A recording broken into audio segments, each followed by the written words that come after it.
How'd that go? Way too many people there, I knew. Not good for them.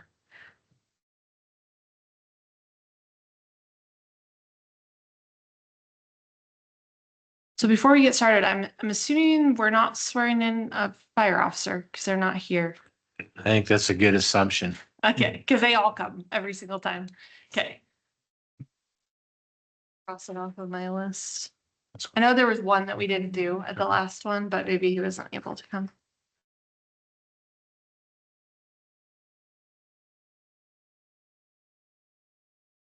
Sherry, are we good to go? Okay, it's 7 o'clock. I'm going to hold us to our schedule today. Thank you for coming this evening and joining us for the first council meeting in June. I do have to say before we start the meeting, I mentioned to a couple councilors, it was a sight to see driving down Main Street to come here today when almost one entire block was filled with Model A's. So to kick off to the convention and the conference season in our community, and took me back in time for a little bit there. So it was a nice, pleasant surprise to see today.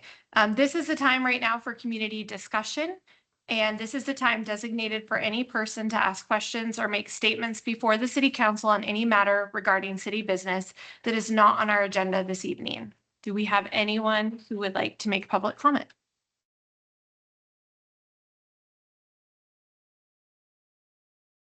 Okay. Individual in the. Perfect. So I believe it's Kenneth. If you would like to unmute, I'm gonna, I think you know the drill. I'm gonna start my timer here, and you're welcome to speak. If you could first just state your name to make sure our audio is working, that would be fabulous.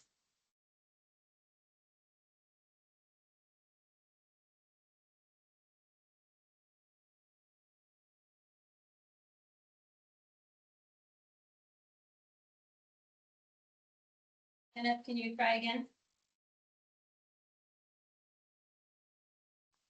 Good evening. Can you hear me? Yes, we can. Yes. Just for the record, my name is Kenneth Dunn. I was just wondering if the council could provide any insight, if possible, on the executive session tomorrow. City manager, if you'd like to respond, I can respond too. Yeah, go ahead, Mayor. Either way, so the executive session tomorrow, we moved it from this evening due to a scheduling conflict. The council will convene tomorrow at 6 p.m. to go directly into an executive session pursuant to litigation. Can you expand at all on what that litigation is? Not at this time. Okay, thank you. But what I can tell you is that no final decision will be made in executive session. And if the council has a decision to make tomorrow evening, they will come out of executive session to make that decision. But if a decision is not made, it will be at a subsequent meeting. Okay, thank you. Yes, thank you. Okay, do we have anyone else? Okay. And just for the record, maybe we have, let's see, just for the record, while we're kind of getting some other people into the chat room, Councilor Sean Butler this evening is excused. He works for the Forest Service and is coming back en route on an airplane right now from an assignment in another state. So just to let people know, he was unable to join us virtually for this meeting like he was at the last one. Okay. Do we have anybody else that would like to provide public comment? Okay. Can we have our strategic plan update? Yeah, Madam Mayor and councilors, the strategic update from the city manager's office. So I wanted to update you, there's a conversation that's going on or will be had between the county and mental health providers about the restoration of detox in our community. The detox services have been removed. I'm not exactly sure why they were taken away. I'd heard that there wasn't enough of a need to continue the services, but from talking to the police chief, there's a significant need in the community. There has been some discussion about potentially replacing it with what's called acute crisis bed. But in talking to the chief, that he'd prefer to have full detox, which actually allows people who are struggling with detoxification from chemicals or drugs. And so that conversation is going on, and it would be an additional service that would meet the needs of the community and law enforcement. Also, I attended an organizational meeting. There's a group that meets regularly or in the community called Unity within the community. So this is another organization that meets that it seems to be a group that tries to coordinate services and identify ways that they could meet together, and I'm showing up and offering assistance in how we as a city might learn more about who they are, how they, what they do, and how we might be able to assist. And this is different from another group that we've been meeting more regularly with, called Home for Hope. And so I was at that meeting today. Also, I think some of you know, we've started posting our council meetings on YouTube in an effort to be able to provide more transparency with the public about what's going on at city council meetings. So now we're just trying to make sure that our systems are in place to get these recorded messages up on YouTube, and notifying the public that that information is available. At the last two Fridays ago, I attended the farmers market meeting with Councillor Thomas, and I know that he was there last Friday. And so it was good to be there, had a few conversations with citizens about concerns that they had in the community. And so if you haven't signed up, I would encourage you to get online and coordinate that with your calendar. And I think it went smoothly. John, you did it twice. Hopefully it was a good experience for you in terms of gathering we have a canopy, a table, and the setup time. I think you planned on being there about 3:00, so you could actually drive the car on Main Street, set up the booth. And then we had a placard there, and the staff even went so far as to put our pictures on the placard, so people could be lured into coming and visiting with us, or maybe it was a detracted, I'm not sure which. But and then I appreciated the fact that there was a chair there because you're sitting there for several hours. But it was a pretty good spot. It wasn't too hot, and so that was a good experience. And then also I'll let you know that one of the things I've reported to you on several times is Eastern Oregon Alcohol Foundation is a local treatment center in our community. Has been in existence for decades, and right now they're operating at less than full capacity. And I've reached out several times. They've actually received funds to expand and have yet to fully utilize the new facility. And as addiction is fully active in our community, it's important that we're utilizing all the resources we have in our town. So I've, for a couple of years now, tried to do what I could to assist them in helping get that facility operational. There's a new CEO at the foundation, and I was able to visit with her about the changes there. I was invited to attend a board meeting. I found a board that was really interested in seeing that they were fully utilized, and I offered to assist them. I had some really encouraging conversations with Gobi and Community Counseling Services, and I'm encouraged that the challenges that they have might be working toward resolution, and we could see more people who want to get help from addiction actually receive the help through Eastern Oregon Alcohol Foundation. So any questions for me about anything? Yeah, Linda. Could you identify the, where the new facility is and the CEO? And the what? The CEO of the foundation? Yeah, Amika is her first name. I'm sorry, I don't know her last name. I don't recall it. And the facility is on Haley. It's been there, like I said, it's been there for decades. I think it goes back maybe to the 50s. They expanded up on, up off of Nye. What's that, Carol? On third, On Third? Yeah. It's up by the Red Lion is where their new facility is. Yeah, yeah. Public Works is saying second, but generally up off of Nye behind, The Spectrum Builder. Oh, Brett? that was my question. Oh, okay. Ellie? My notes say that Amika's last name is Bryant. Amika Bryant. Yeah. Oh, okay. Did I already report on that? Yes. It was in the meeting 2 meetings ago. Oh, well, there I am double dipping. Anything else? Okay. Okay. And before I call the meeting to order, I want to note for the agenda, item C in the call to order, swearing in of a fire officer is not going to take place today, as well as item C from the consent agenda. If you have a virtual copy, it would have been updated, but that's been pulled for a future meeting. And we will have an executive session this evening regarding evaluation of the chief executive officer. We also have, we'll also be discussing real estate. Okay. Yes, and real property. Yes.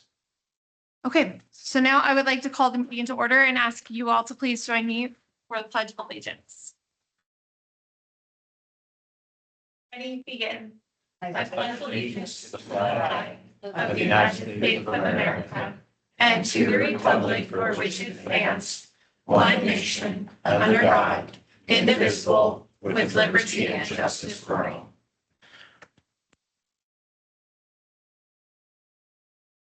And I would say in the audience, we do have many staff members, but we do have 3 of our newly elected council members or people that are incoming that will join us in January in the audience as well. The first item of business is our consent agenda. Do we have any items that anyone would like to hold for discussion? Actually, Madam Mayor, I think, did we pull? Did we already pull one item off the consent Yeah. agenda? So we just have 2. So we just have the minutes and then the notice of the executive session. Thank you. Okay. Do you have any public comment on the consent agenda items? Okay, hearing none, do we have a motion? I move that we accept the consent agenda as presented. Second.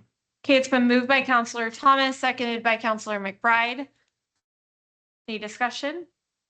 I have a question.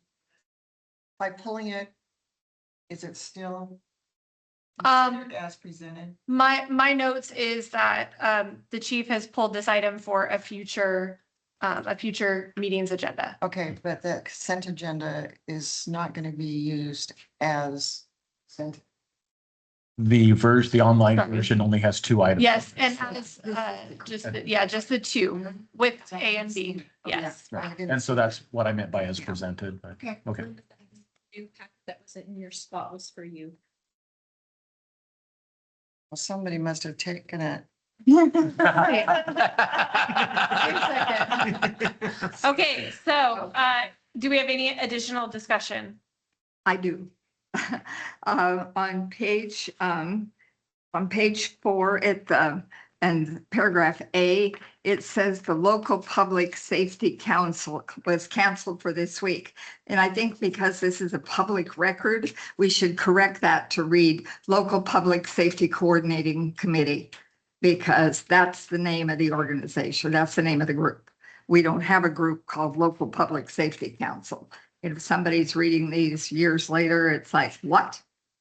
So I think we should correct that and have the right name of the right group. Oh, for 2A. It's under A for the Yeah, last. 2A at the very sentence. end. Yeah. Okay, so John, I guess we'll go back to you. Do you, I move that we accept the consent agenda along with the edits that Counselor Ennis mentioned. okay, and Counselor McBride, do you still hold the second? Yes, second. Okay. Any additional discussion? Did you get that? Okay, all those in favor? Aye. Aye. All those opposed? Okay, it's unanimous with the counselors that are present. Our next item of business on our agenda is a public hearing. And this is regarding ordinance 4048 to amend ordinance 3845. And many other items, the UDC and the ordinance 3442 comp plan, changing the zone from M1 light industrial to CMU central mixed use. And staff report, please. Actually, before that, I'm going to go into, since this is a public hearing having to do with a matter of general applicability in the city, we will begin with the staff report. Those in favor of the proposal will be given an opportunity to speak. When all in favor have spoken, those against the proposal will be given an opportunity. Then anyone who spoke in favor will be given an opportunity to reply to information given by those against the proposal. After all have spoken, I will close the public hearing and the city council will discuss the proposal. Each person making a statement should step to the microphone and give his or her name. This meeting is being recorded. All exhibits, documents, and other materials submitted at the hearings will be made a part of the record to the proceedings and kept for the city's files until all potential appeal periods have passed. After you are done speaking, please stay at the microphone so members of the council may ask questions. The public hearing is now open. Staff report, please. Are you sure?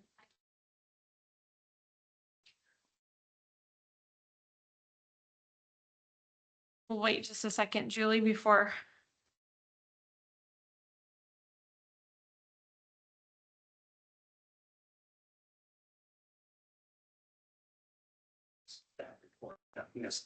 Thank you.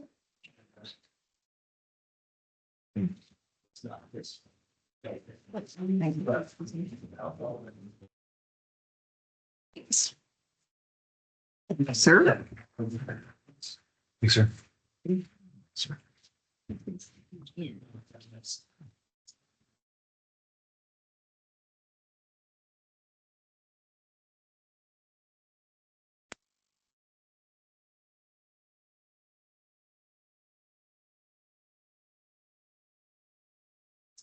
That's fine.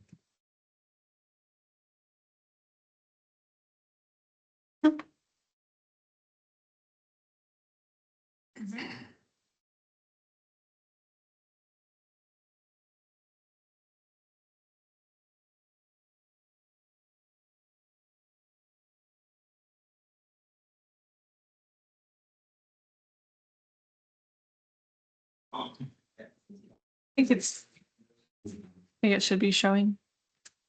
Go ahead. That's what we have, so.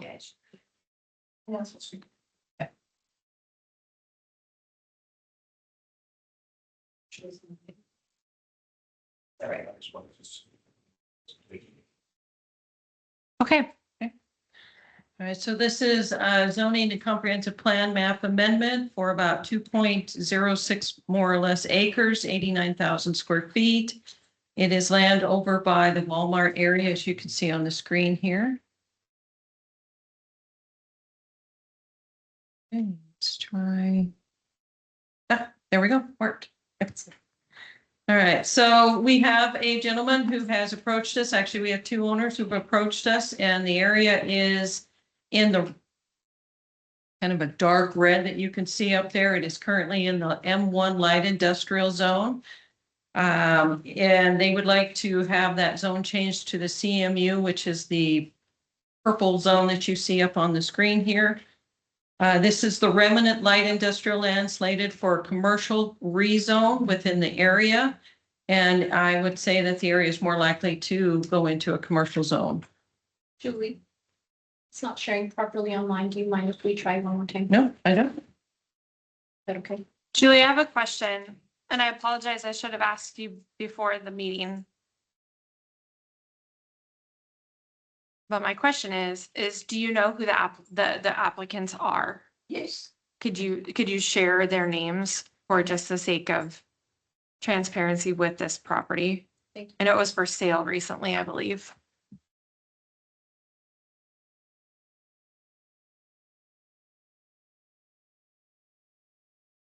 So the property is about 3 lots. One of the lots is owned by Salvation Army, so it is the land right behind their retail store. And the other is, I want to say I think it's Rocky. No. Thank you, Robin Matthews. I think he goes by Graham Properties is what I think it is. And he is going to take over the vacant lot between the property by Southwest 20th and Kindleaf, because that is a landlocked parcel, and then that property in front, or that fronts on Southwest 20th. So he has probably the more of the land there. Thank you. And then the other portion here that you can see is where it used to be Pendleton Vet Clinic, then became Pupcakes, and now it's, I'm not certain it's anything at all right now. That is not part of this rezone. So the existing zone is light industrial, and that's predominantly for larger type of development. They want flat land, they want more acreage than the 2 acres that we have. It's the other acres there, or the 2.6 acres are, owned by multiple people. They're not combined. You'd have to rezone, or you'd have to resurvey it. So it's just really not conducive for industrial. The neighborhood is more for the commercial side. You can see here, in fact, one of the buildings is that, I think was a glass shop, and it's kind of that gray building with the red band around it. You can, if you remember that, Integrity Glass, I think is what it was called. It's next to the Napa. Well, the neighborhood, as you can see, has become quite commercial in that area. So the reason why this is occurring is because it used to be the Harris Pine Mill, and it was the Harris Pine Mill because it had access to the Umatilla River as well as the railroad, the rail line there. And then as that plant closed, that property was then divided off and then sold to various people who have now developed it into various commercial endeavors. Let's see, as years passed, the area was a small dwelling was there, some small shops, a warehouse, and an illegal wrecking yard. Today, that wrecking yard is no longer there. The house has been demolished. The Integrity Glass Shop is being converted into a temporary or a makeshift animal clinic, veterinary clinic. That's exactly what they want to build on that area, is a vet clinic. And then the warehouse will be used for some sort of supplies. They have, the wife has one business, the husband has another type of business. They want to combine it into one. So when we do a rezone, we kind of have to look at various aspects. So housing, public works, transportation, that type of thing. So in our conclusion, I would say that the commercial area since 1953 has been systematically rezoned to central mixed use. Central mixed use then also allows the potential for housing if they so choose to go that direction, whereas light industrial does not.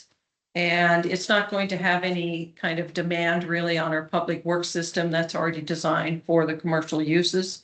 So that's not going to affect the public works system.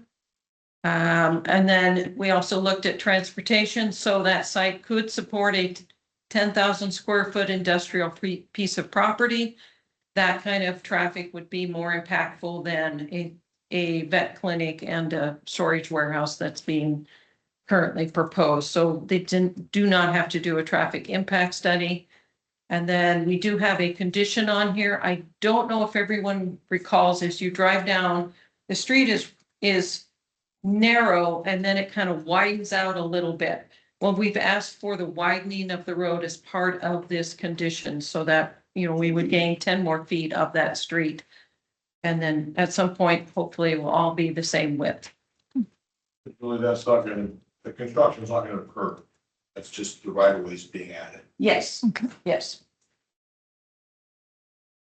Okay, and then if there are any findings that the council wants to make, they're right up here if you want to choose to make those. I do have it. Okay. Under the conditions of approval, number 2, it says, however, if a proposed use is something that the city determines warrants a traffic study and the study shows a significant effect, then the applicant shall install the mitigation needed. Other mitigation may include items such as installation of a signal or, at what point do we decide that? So when the applicant actually turns in a building permit or zoning Oh, permit, okay. saying what they are truly doing on that property, Okay, that's when we can look all at right, that. okay. Because I thought, well, we approve it and then we say, oh, but now, but okay, that's normal process. Thank you. Okay, Brett? Does this have any impact on property taxes? No, not as a rezone, but future development, of course, will be reflected in accordance with what goes on that property. But the rezoning doesn't. No. Okay, any additional questions for Julie? All right. So, Julie, I know you have the findings up on the page there. Typically, I know that the council would go through and either, after public input, would either approve or deny the ordinance to be passed. Are there specific findings that we need to make sure are in the record as well? Basically, the ones that are. So the approved findings, okay. Proposed findings, okay. Any final questions for Julie? Okay, now would be a time for those in favor of the proposal as presented to come up to the mic or come off mute.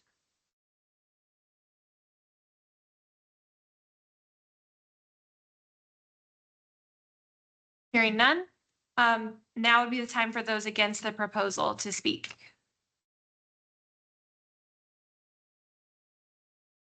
Okay, hearing none. Now I'm going to close the public hearing, and now would be time for council discussion or a motion.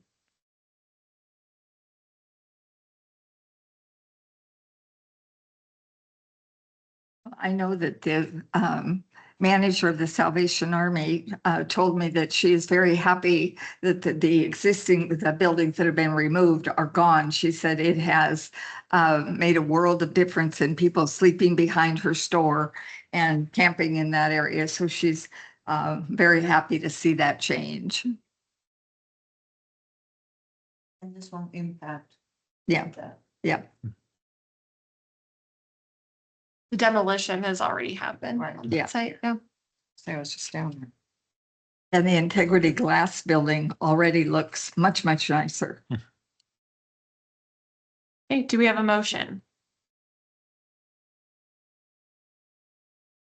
So I guess as part of the motion, we would be having to either accept the findings. There needs to be a reference to the findings that were proposed by staff, as well as approval or disapproval of the ordinance. I move to approve ordinance 4048 to approve amending the UDC in the comprehensive plan by changing 2.06 acres at the request of the landowners in the Walmart Melanie Square area. And that is to include the provisions outlined in the conditions of approval. Work for you? Okay. Been moved by Counselor Ennis. Second. It's been seconded by Counselor Campbell. Rob, could you please read the ordinance? Ordinance number, Sorry, I'm gonna say, any final discussion real quick? Okay, Ellie. I just want to say that I love the idea of small infill projects like this.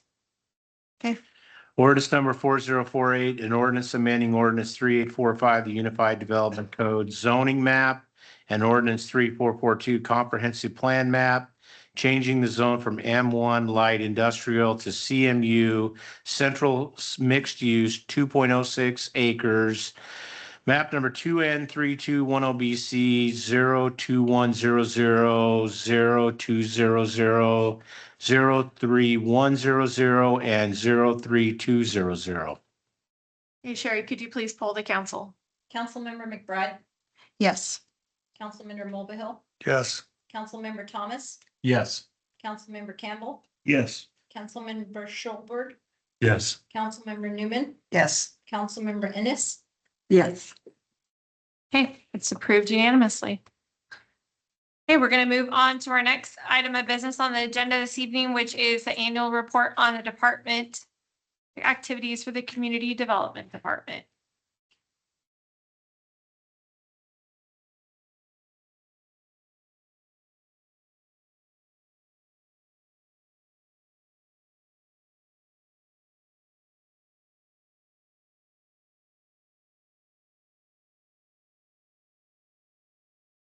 Good evening, Council. Tim Simmons, Community Development Director. I'm just going to state that I was confused. I thought we were only doing the planning department. So Julie's going to report tonight on the activities in the planning department.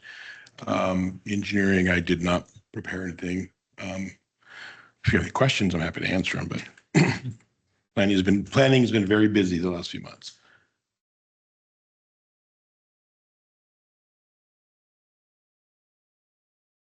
Well, my director asked me to report on what's on my desk. Really look like that? No, it does not. So on June 23rd, I will be coming back before the city council for an appeal on a planning commission decision. This is an appeal of a conditional use approval to operate a marijuana retail store at 406 Northeast Highway 11. So that'll be coming forward on June 23rd. And on June 25th, we'll be looking at a conditional use at the planning commission level for an 8,000 square foot indoor sports training and education facility up at the airport. Then on July 9th, we'll be looking at, again, at the planning commission level, a subdivision. It's a 36 lot subdivision, 28 single units and 6 2-unit dwellings are what's proposed for that area. Where's And that? where is that? Yeah, where's the stuff? Okay. Right, Show she's, them you that. name it here. They wouldn't name it. And then we'll also be doing a replat. We are going to be taking an 8 lot area and changing it into a 3 single unit rental lot property. This property has an awful lot of topography issues. Even the fire department is going to have trouble reaching this area. So we're going to have to do some work with some roads. And then on July 23rd, we'll be doing a zone map amendment. Someone has proposed they want to change an R2 zone to an R1 zone. And this is over by the wastewater treatment plant. And then, of course, we are still working on our social services. Right now, we are at the red line stage. From there, we'll finalize our draft, then go to the summary report at the state level. That requires a 35-day notice, final some staff report, commission hearings, council hearings, and then adoption. There's quite a bit of social services that are potential, and those are kind of listed right over here on the corner. So with that, could you further explain just kind of what you're looking at regarding social services?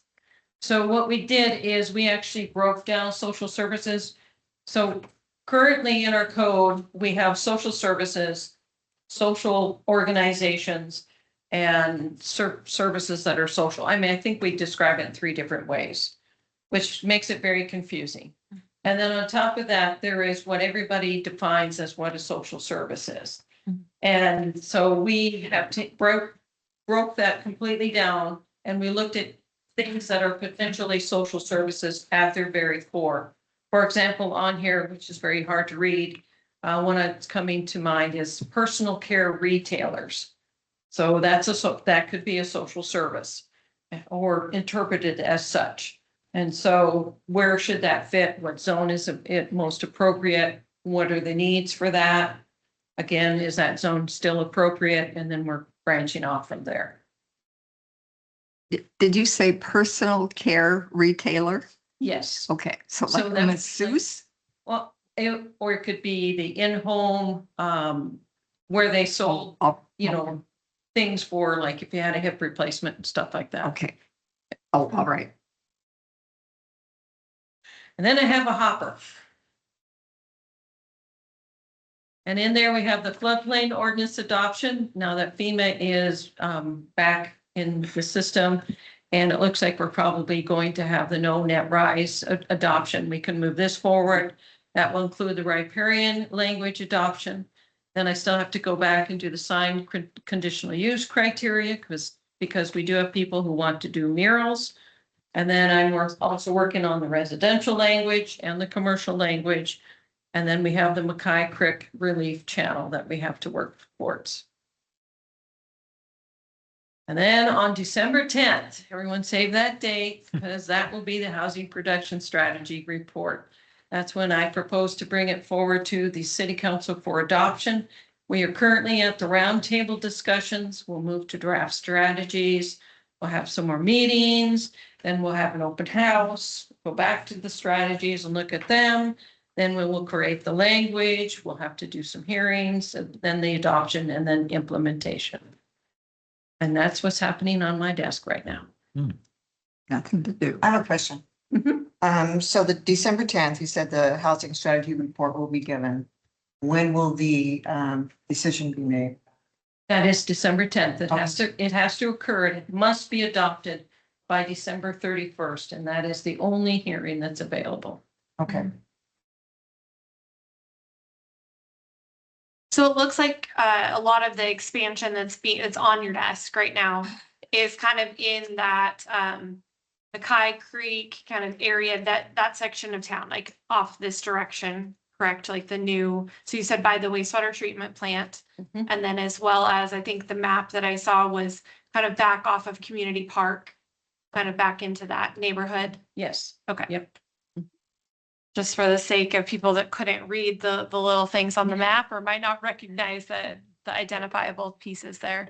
Does anybody have any specific questions for Julie? Ellie?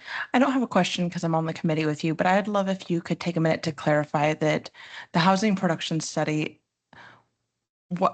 why it's such a long process for us. I think for the community, it would be good for them to hear what hoops we're jumping through and why. So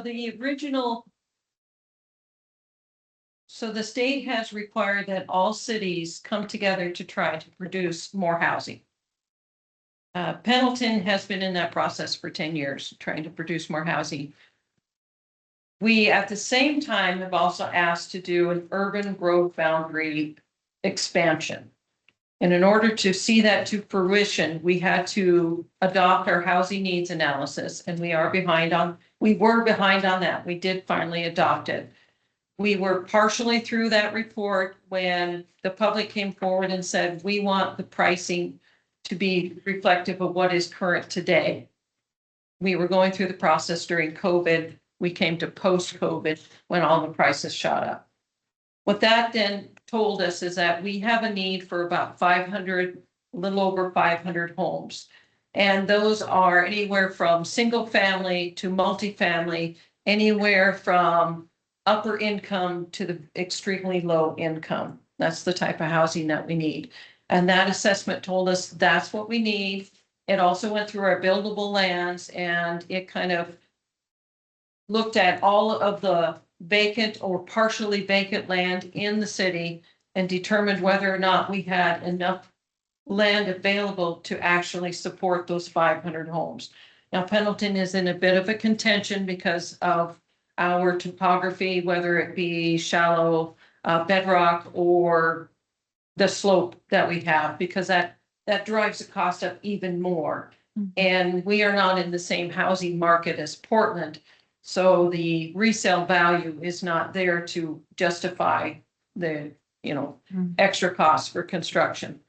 And they found that we had plenty of buildable lands. And so at that point, now we have to start to develop strategies to bring developers or to encourage current landowners, whether they be a single landowner who just happens to have an extra amount of room in the backyard, or whether it be somebody who has some lots of land that, maybe they could do for rentals and they aren't necessarily developer, but to look at all of those, to strategize what we can do to actually drive them towards making a decision to build another house until we reach our limit. So we're currently at 500. The state would actually like to see in the next 21 years, because we have this year for the adoption, but in the 21-year time period, 2,000 on top of that 500. So whatever strategy we adopt, we have to implement. That means if we can't have strategies in the hopper that we can pull from, whatever we actually adopt, we have to move forward with it. I have a question. Does the state explain how they come up with that number? So what happened is the governor said she wanted X number of houses. And then they took that number and they divided it through regions throughout the entire state. So through the counties, through the cities, through, the whole entire state. And they said that in our region, the city of Pendleton needs 2,000. Hermiston might also need 2,000. That might need 2,300. But whatever it is to get to that magic number that she has chosen for housing. And was it explained how she chose that number? I have no idea how she chose that number. Yeah, I think that came out of housing and community development at the state level. Okay, Linda? Well, just for clarification for me, when you say housing, it can be apartments, duplexes, Yes. single family. It could be a Units. single room occupancy, So. so combination of boarding house, Yeah. all the way up to multifamily. Thank you. Yep. Okay, any additional questions for Julie? Or anything that while we have Tim and Julie here, anything that you hoped that they would talk about, but that they didn't?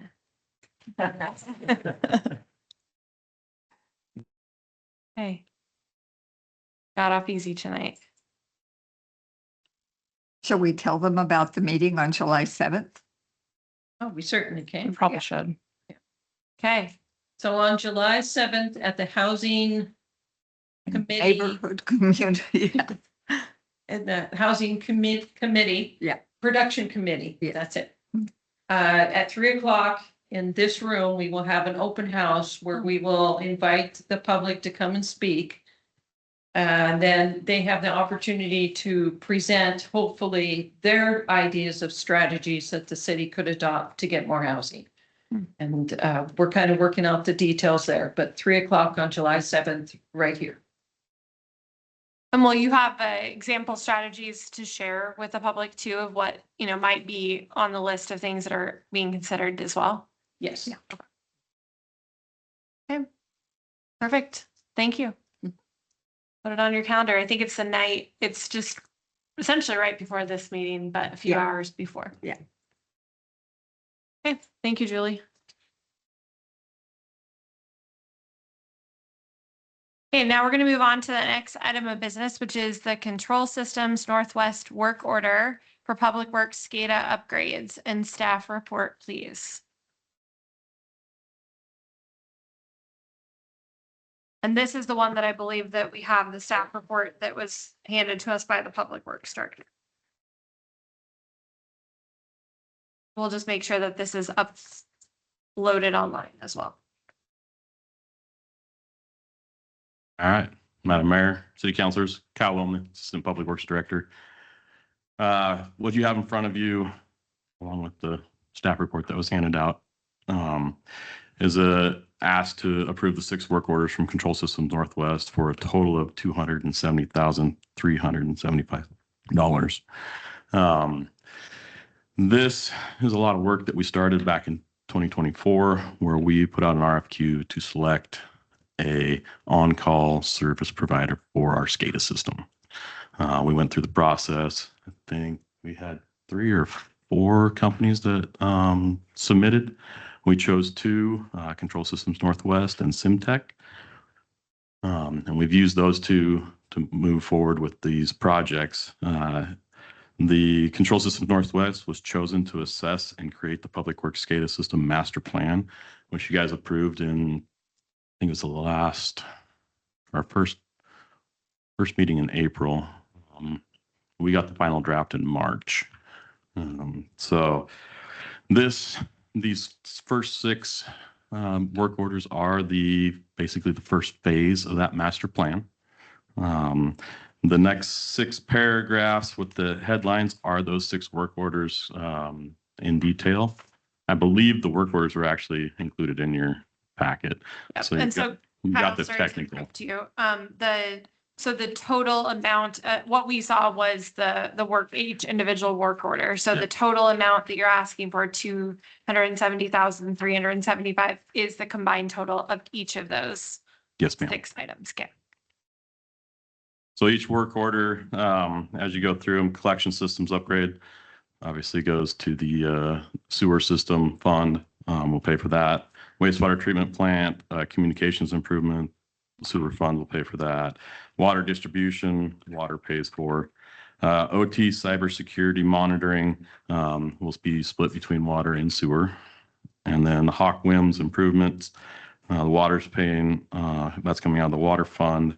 The alarm notification software, this is the software that actually calls me in the middle of the night on a regular basis and tells us that there's a problem. And so we're getting that updated, fixed, and to 21st standard. And so sewer and water is splitting that as well. So we're bringing both systems onto the same system. And so that's a universal thing. And I'm more than welcome to answer any questions that you have. I've never heard sensiphone units before. You just, It's a name brand. so it's a name, Yeah. or what kind of a unit is it? So the sensiphone is basically a little black box that hooks directly to a cellular device. And so if it detects an alarm on the SCADA system, it calls us. So it's the logic behind. Us staff. Yeah. This is the staff. Yeah. Sorry. Thought you were assuming responsibility for all those calls. A few of them. Hey, Brett? Yeah, and so these costs are coming out of already budgeted sewer and water funds. Yes, we've budgeted them in the next budget cycle. And then some of these are the sewer funds were actually budgeted for this last year as well. Any additional questions for Kyle? Thank you.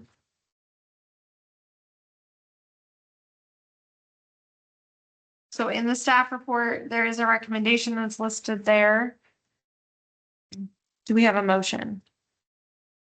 I move to approve the 6 work orders as identified in the proposal for the Control Systems Northwest for a total of $270,375. Second. Okay, it's been moved by Counselor Ennis.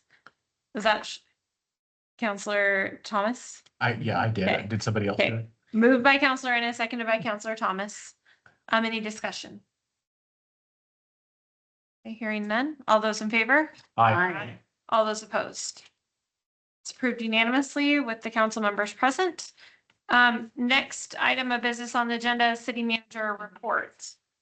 I don't have anything to report other than I'm scheduled to be out of town Monday and Tuesday next week, but I will be available by cell phone. Any other updates or any important things we need people to know before? Do we have a work session next week? I don't have anything listed for a work session next week. Okay. And this group will convene again tomorrow evening at 6 p.m. For kind of a council meeting specifically to discuss, to go into executive session to discuss litigation. As was mentioned, I should just make sure it's on people's calendars. We have a council meeting that's later in June, our next meeting, our standard date.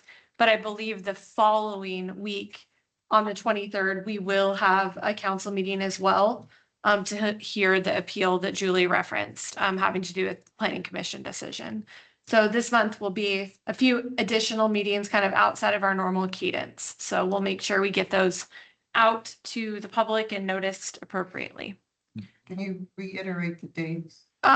So tomorrow, so the 3rd at 6 p.m. 16th is the regular. 16th is a regular council meeting, and then the 23rd, I'm not sure what time we'll start for that one. I would imagine 7. But we will, because that's our traditional council meeting start time. We'll make sure we let everyone know though. All right. Okay, perfect. Okay, at this point in time, we are going to recess into executive session pursuant to ORS 192.660 subsection 2, real property, so section E, as well as evaluation of the chief executive officer, section I. No final action will be taken in the executive session. If final action is to be taken, it will be in this room when the city council reconvenes after the executive session. News media and selected staff members may attend the executive session with the mayor and the council. All those attending the executive session are instructed that they may not disclose information from the executive session except for the general nature of the executive session as previously described. Okay, we'll recess into executive session. Thank you for joining us tonight if you're headed out.